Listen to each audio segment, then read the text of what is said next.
안녕하세요. 나만의 개인 맞춤 법무사 김영룡 법무사입니다. 오늘 이 시간에는 우리가 파산 면책을 진행하고 최종적으로 법원에서 그 면책에 대한 결정문을 송달받게 되는데요. 결정문을 받아보면 가끔 이렇게 재량 면책 내용으로 결정문이 오는 경우들이 있습니다. 그래서 오늘은 이 재량 면책이라는 것이 어떤 것인지 여기에 대해서 설명을 드리려고 합니다.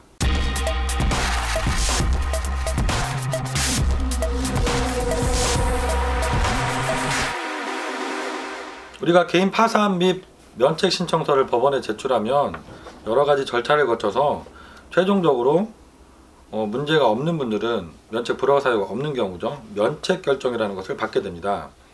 근데 그 면책 결정에는 재량 면책이라는 것도 규정이 되어 있습니다. 이 재량 면책이 뭐냐면 채무자를 신문하고 조사해 보니까 면책 불허가에 해당하는 사실이 있습니다. 그래서 원칙적으로 면책 불허가 결정을 해도 되는 사안인데 여러가지 사정을 고려했을 때 면책을 하는 것이 적당하다고 판단을 하셔서 재량으로, 말 그대로 재량으로 면책 결정을 해주는 경우들이 재량 면책이라고 합니다. 제가 최근에 재량 면책 결정을 받았던 사건의 판결문 한번 보여드릴게요.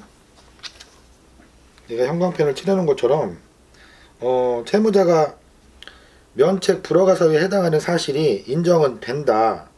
하지만 채무자가 파산에 이르게 된 경위, 그 밖의 사정을 고려해서 면책을 하는 것이 상당하다고 인정되기 때문에 면책 결정을 하기로 한다. 이렇게 결정을 내려 보내주셨죠. 그 판례에 하면 이런 것들이 있습니다. 우리가 파산 면책 신청할 때 많이 실수하시고 오신 분이 그 보험 해약 환급금이 좀 금액이 크니까 아니면 보험을 갖고 계시면 그것도 압류가 되고 뭐 해지가 된다라고 생각을 하시고 계약자를 변경하고 오시는 경우들이 있죠. 근데 이게 조사 중에서 그 사실이 발각되시는 분들이 계십니다. 그러면 원칙적으로 이것도 재산 은닉이 되죠. 그래서 면책 불허가 사유에 해당이 되게 됩니다. 그래서 판례에서도 내가 갖고 있던 여러 개의 보험을 그 다른 가족에게 명의 이전을 하고 신청을 했다가 그것이 문제가 돼서 그 면책 불허가 사유에 해당됐던 분이 계셨죠. 네, 이분이 재량 면책을 받으셨는데 그 여러 가지 고려한 사항이 어떤 것이 있었냐면 10여 년 전에 이혼을 하시고 자녀들을 여자분께서 혼자 어렵게 부양을 하고 계신 상황이셨고요. 현재도 경제활동을 그다지 많은 일을 못하고 계셔서 일용직 정도로 활동하고 계셨고 채무가 발생한 경위도 본인이 도박하거나 낭비해서 발생했던 것이 아니라 전 남편의 사업 때문에 보증을 섰다가 생긴 채무였습니다. 그래서 이분이 몇백만 원 정도 금액으로 따지면 될 수 있는 재산을 은닉한 면책 불허가 사유가 있었지만 이것을 고려하더라도 다른 사정들이 딱했기 때문에 재량적으로 판사님께서 면책 결정을 해주셨던 그런 판례가 있습니다. 그리고 저희도 지금 재량 면책을 받는 많은 사건들이 이렇게 행위에 문제는 있지만 그게 경중이 낮은 경우죠. 그래서 크게 큰 면책 불허가 사유라고 판단은 되지 않고 그분의 지금 현재 상황이라든가 채무가 발생한 경위 그리고 이제 조사 절차에서 얼마나 성실하게 임하고 자료를 잘 제출하고 경제적으로 갱생하고자 하는 의지가 강하신지 여러 가지 사정들을 고려하셔서 문제가 있는 분이라 하더라도 재량 면책으로 이렇게 좋은 결과를 받는 사건들이 많이 있습니다.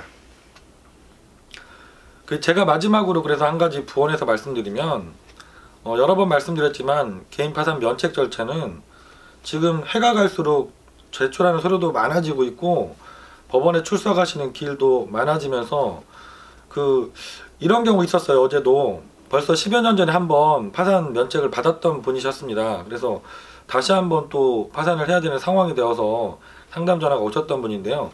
제가 요즘에 진행되는 법원 절차와 서류들을 설명드렸더니 되게 놀라시더라고요. 옛날에는 그냥 서류 간단하게 제출하고 법무사 사무실에서 알아서 다 진행을 해줬고 법원에는 한 번도 나간 적이 없는데 왜 이렇게 복잡해졌냐 이렇게 말씀하시더라고요. 근데 이게 지금 예전하고는 많이 절차가 달라졌습니다. 서류 제출하는 것도 너무 많아졌고 법원에도 기본적으로 3번 이상 출석하셔야 되죠. 이 과정 중에서 제일 중요한 게 파산 관제인 조사 절차입니다. 면담 기일도 있으시고 제출한 서류도 많습니다. 그리고 면담 갔다 오시면 또 추가로 소명해 달라고 하거나 자료 제출을 요구하시는 경우도 많죠. 이게 어렵다고 힘들다고 하시는 분들도 상당히 많으시거든요. 하지만 관제인 조사 절차에 성실하게 임하시는 건 상당히 중요합니다. 내가 최대한 할 수 있다고 하면 자료도 최대한 준비해서 보기 편하게 정리도 잘 해주셔야 되고요. 물론 그건 진행하시는 사무실과 잘 상의하시면서 준비하셔야겠죠. 그래서 이렇게 내가 면책 불허가 사유가 되는 사항이 발견됐더라도 내가 조사 절차에 성실하게 임하고 갱생의 의지를 충분히 보여주신다고 하면 이 재량 면책 조항을 통해서 문제가 일부 있더라도 면책까지 충분히 가실 수가 있으니까요.